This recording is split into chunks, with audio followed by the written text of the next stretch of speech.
যুগের পরে যুগ কেটে যায়, মানুষ তাকে ভোলে না। সত্যি বন্ধুরা, যুগের পর যুগ কেটে যায়, মানুষ তাকে ভোলে না। আর তিনি হলেন আমাদের সবার প্রিয় হাসির রাজা গোপাল ভাঁড়। নমস্কার বন্ধুরা, আজকের গল্প গোপালের পাকা বাড়ি। সাথে থাকো আর শুনতে থাকো। আজ থেকে অনেক বছর আগের কথা। সময়টা ছিল বর্ষাকাল। রোজই কম বেশি বৃষ্টি ঝরছে। গোপালের দাওয়া আর মেঝে মাটির, জল পড়ে পড়ে কাদা কাদা ও পিছল হয়ে গিয়েছিল। একদিন বৃষ্টির সময় ওই মেঝেতে পা দিয়ে হড়কে চিৎপটাং হলো গোপাল। সেই সময় গোপালের বউ রান্নাঘরে রান্না করছিল। রান্নাঘর থেকে শোনা গেল গোপালের বউয়ের গলা। ব্যঙ্গ করে বললে, ঠিক হয়েছে, পাকা ঘর না করলে রোজ ওই ঢিপ ঢিপ আচার খাবে। বেশ হয়েছে, আচার খেয়েছো। বউয়ের কথা শুনে গোপাল রাগে গজগজ করে উঠল। কি বললে? যত বড় মুখ নয় তত বড় কথা। আচার খেয়েছি বলে খুব মজা হচ্ছে, তাই না? তোমায় আমি বলে রাখছি, কাল ওই পাকা ঘরের ব্যবস্থা করছি। পাকা বাড়ি করেই ছাড়ব, আর নয়তো এই বাড়িতে কোনোদিন ঢুকবো না।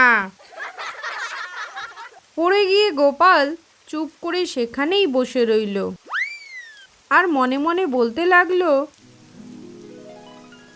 না, এর একটা বিহিত করতেই হবে, কিন্তু কিভাবে? 7-5 ভাবতে ভাবতে গোপাল চলে গেল রাজবাড়িতে। জোড়হাত করে মহারাজের উদ্দেশ্যে প্রণাম জানালো।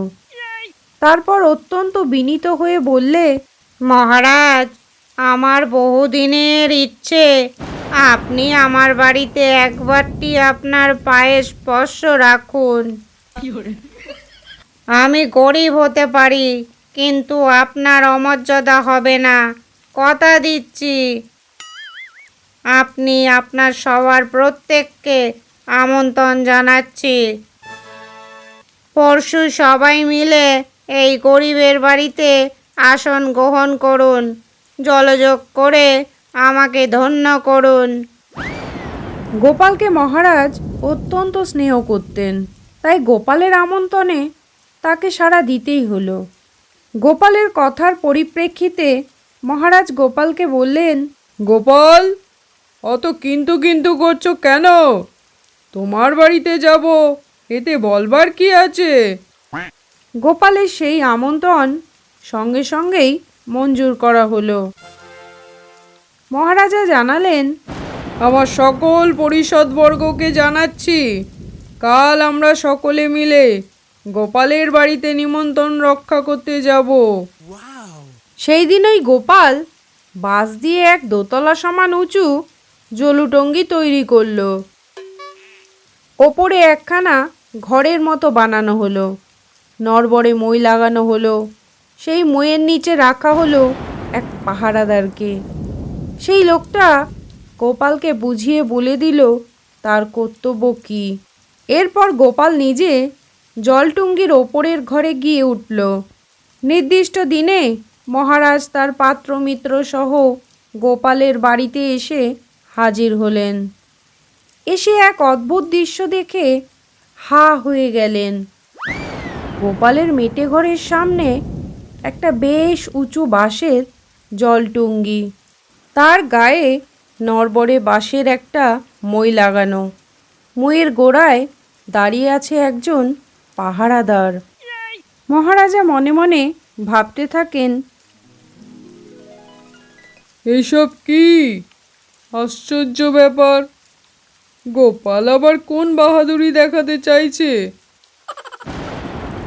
এসব দৃশ্য দেখে মহারাজা এবং তার সাঙ্গপাঙ্গরা তখন ভাবছেন, সকলেই তাকাচ্ছেন পরস্পরের মুখের দিকে। মহারাজা সম্বিত ফিরে পেয়ে হাঁক দিলেন, গোপাল, গোপাল। চট করে পাহারাদার মহারাজাকে সেলাম ঠুকে বললে, হুজুর, হাক্কাহাক্কিতে কাজ নেই, বাবু উপর মহলে আছেন, আমার ওপর হুকুম আছে, আপনি এলে আপনাকে যেন ওপর মহলে নিয়ে যাই। আসুন, সিঁড়িতে পা রাখুন। এমন সময় ঠিক মইয়ের ওপরের প্রান্তে গোপালকে দেখা গেল। সেই জলটুঙ্গির প্রান্ত সীমায় দাঁড়িয়ে দুহাত বাড়িয়ে মহারাজকে সাদরে অভ্যর্থনা জানালো। আসুন আসুন মহারাজ, আসুন মন্ত্রী মশাই, আপনাদের সকলকে সাদর অভ্যর্থনা জানাচ্ছি। আসুন আপনারা, আসুন রায়গুণাকর। তখনই মহারাজ গোপালকে বললে, কি বলছো গোপাল? এই নড়বড়ে মই ঠেঙিয়ে মাচায় ওঠা আমার পক্ষে সম্ভব নয়। তাছাড়া ওখানে কি আছে যে এত হাঁকাহাঁকি করছো? গোপাল মহারাজের কথা শুনে অত্যন্ত মুষড়ে পড়েছে। জোর হাত করে মহারাজের উদ্দেশ্যে বললে, মহারাজ, কি আর আছে বলুন, আপনাদের বসার জন্য আয়োজন করা হয়েছে। ফরাস তাকিয়া আছে, আপনাদের বৈঠকখানা ঘর পাকা, আর আমারটা না হয় বাঁশের। কষ্ট হবে হয়তো, কিন্তু তাছাড়া উপায় কি বলুন? বসবেন কোথায়? নিচের যা ভিজে স্যাঁতস্যাঁতে মেজে কাদা প্যাচ প্যাচ করছে, আপনাদের ওই বারান্দায় বসতে দিই কি করে বলুন? এতক্ষণে মহারাজের চৈতন্য হলো। গোপালের মতলব তিনি বুঝতে পারলেন। এবার মহারাজ হো হো করে হেসে উঠলেন। গোপাল, আমি তোমার চালাকি ধরতে পেরেছি। তোমার পাকা বৈঠকখানা আমি করিয়ে দেব, কথা দিচ্ছি। এখন ওই টঙের মাথা থেকে নেমে এসো, আমি উঠতে পারবো না। আপাতত ওই জল কাদা মাখা মাটির দাওয়ায় একটা মাদুর পেতে দাও দেখি, একটু বসি। অমনি গোপাল তত্তর করে নিচে নেমে এলো। তারপর স্ত্রী সহ সে রাজামশাইকে প্রণাম করল। মহারাজা এবং অতিথিদের যথাযোগ্য মর্যাদা সহকারে ঘরের ভিতরে নিয়ে বসালো। ফল মিষ্টি দিয়ে অতিথিদের আপ্যায়ন করল। ওই স্থানে বসেই মহারাজা দেওয়ানজিকে হুকুম দিলেন, দেওয়ানজি, কাল থেকে লোক লাগিয়ে দিন। যত তাড়াতাড়ি সম্ভব গোপালের দোতলা পাকা বাড়ির কাজ শেষ করুন। শেষ পর্যন্ত মহারাজা তার পাত্রমিত্রদের নিয়ে গোপালের কাছ থেকে বিদায় নিলেন। গোপাল মুচকি মুচকি হাসতে লাগলো আর গোপ পাকাতে লাগলো। আর তার বউ, সেও মুখ টিপে টিপে হাসছে তখন।